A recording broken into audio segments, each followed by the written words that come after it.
Lives are being changed. Lives are being moved in different ways these I would say, past 4 years. I think schools are changed, and I don't think they've been changed for the better. And I think, I just think this world would be way better if it was more raw.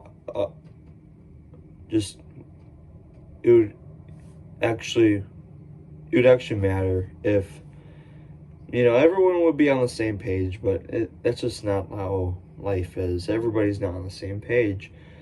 I just think life would just be more better if everybody believed that there was a God, and and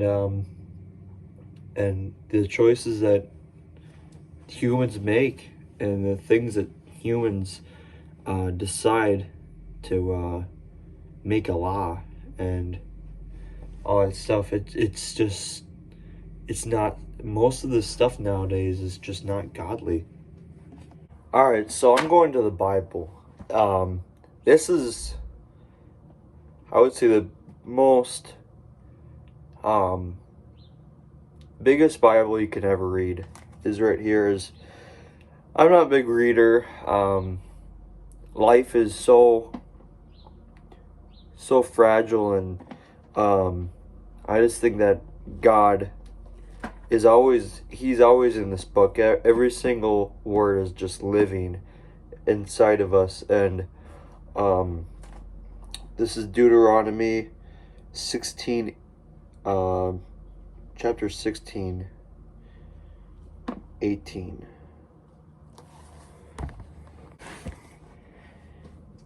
You shall be appointed judges and officers in all our gates, which the Lord our God gives you accordingly to our tribes, and they shall judge the people with just judgment.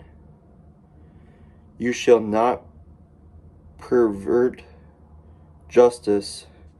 You shall not show parentally, nor take a pride, for the bribe blinds the eyes of the wise and twists the words of righteousness. This is something I highlighted that I think it's yellow, so I'm pretty sure it was from just a service at church. But I just opened my Bible and I was just thinking, and a lot of times that we think that we are judged and all that stuff, and well, the Bible says that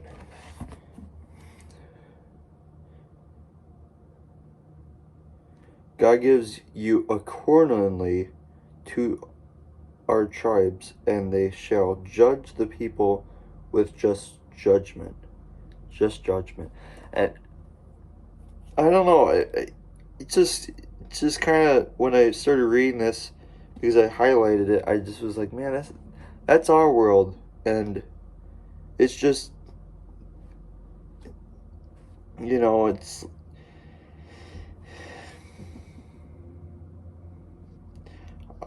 I just think, and then this is Deuteronomy 16 verse 20.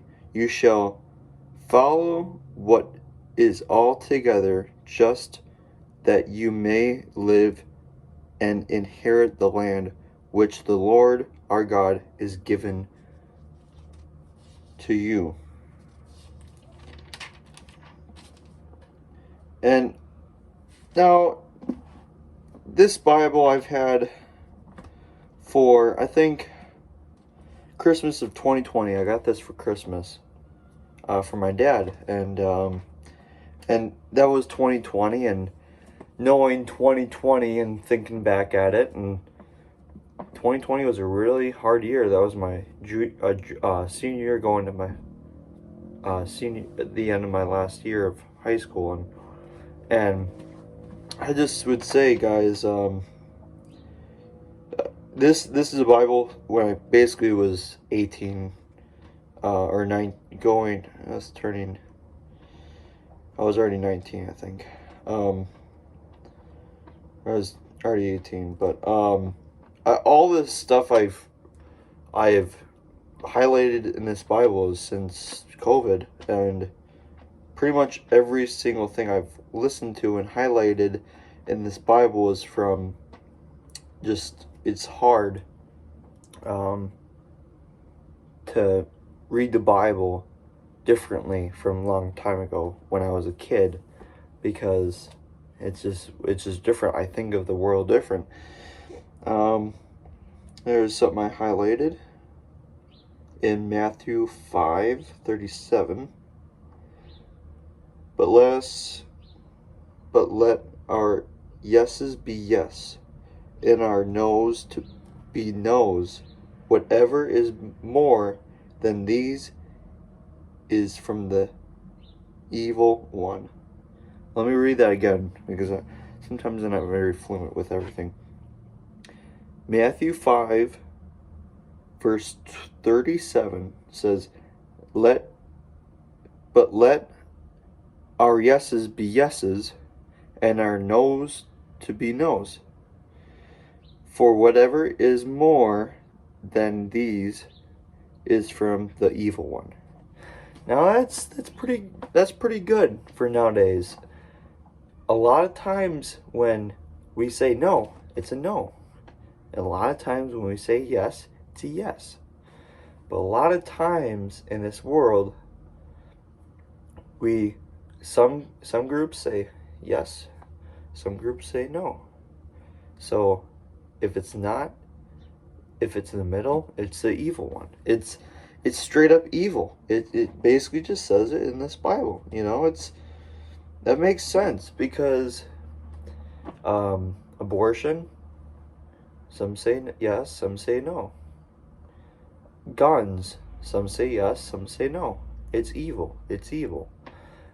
But a lot of times, when everybody opens this Bible and they can agree on a law or whatever from this Bible, it's usually from the living Word, and it's expired, and it's throughout all of our days, and we can trust that this Bible is true. Now, I'm saying, now my grandpa, when he probably grew up, gun laws were probably not even a gun. There was no gun law probably. They get a gun at 12. I don't know. I'm just saying. Now it's a lot different, and now it's not because it wasn't brought up from the Bible or anything. It was probably just because God wasn't in it as much as he should be now. Like, God should be in everything, every word we speak, it's a hard thing to live in these world. But guess what? I have a roof over my head. A lot of people in 1920s didn't have a roof over their head, and I have a roof over my head. So life is easier. It's more comfortable than before. But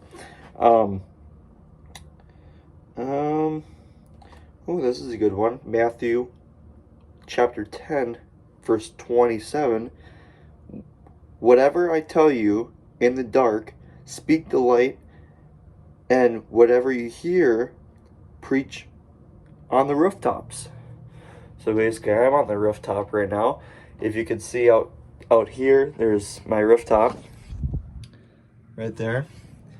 And I think a lot of times we gotta preach and let everyone hear from the rooftops, because now I can film myself and post it on Facebook and preach it out loud. And no, I don't really like to read my Bible by myself as much, and maybe I should, because a lot of times in the Bible they repeat saying, read your Bible and be in secret because you don't want to have too many people thinking you're faking.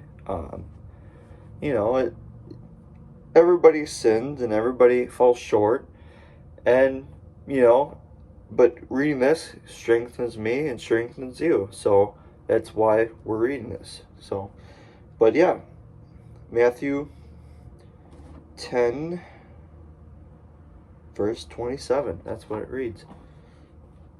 So basically all the stuff I'm reading is just, it was basically from a sermon at camp or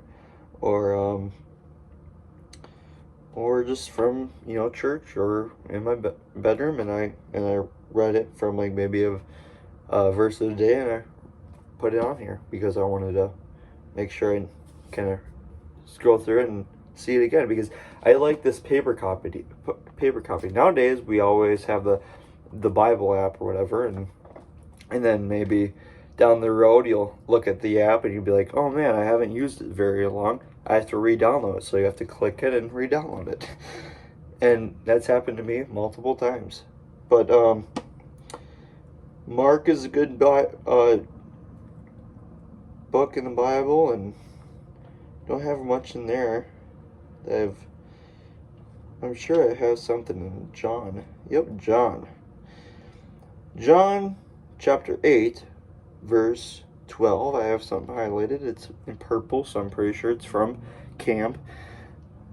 Then Jesus spoke to them again, saying, I'm the light of the world. Who follows me shall not walk in darkness, but have the light of life. That's a pretty good verse right there, because if you really do follow God, you won't be walking in the dark. You won't be going to the store and seeing all the high prices and it's just dark. It's just dark. But guess what? I can pay $2.80 for a box of macaroni instead of $1.99.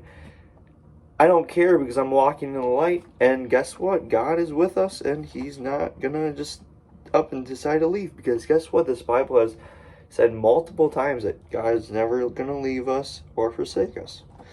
It's just it's nonsense that if you're gonna be with God forever, that you're gonna be walking in dark when everybody is walking the dark.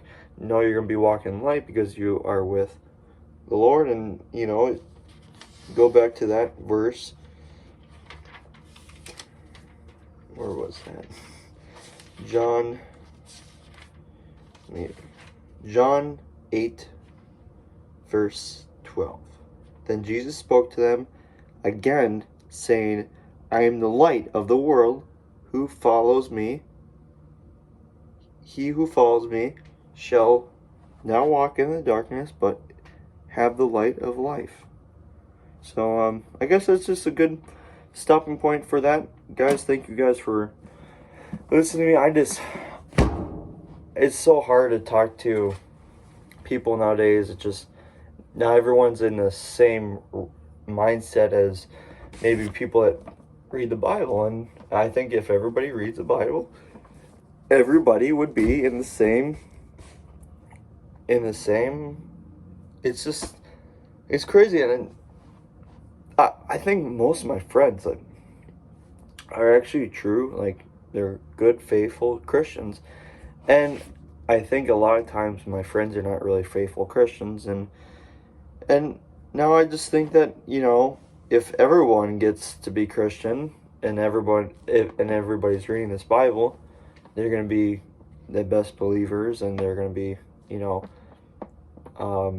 I'm saying if you read this, I'm not going to say you're not going to fall short. And, you know, I think a lot of times when we do read this, we don't go and lead to temptation, but we will push off, like when we're getting lined up and we're about to go and get a pass, and you know, and maybe it's a run play or something, and you maybe need to push them and block them from getting to your other teammates. And I think a lot of times, or we need to get to that pass, we need to run as fast as we possibly can. We got to push them a little bit, shove them, and then get up there for a pass while the ball's in the air. And sometimes we can't touch our opponent, and we just gotta wait for us to get the pass and trust the quarterback to. So I think that a lot of times when we read the Bible, we help everyone out, So thank you guys for listening, and I'll try to do this sometime again. All right, see ya.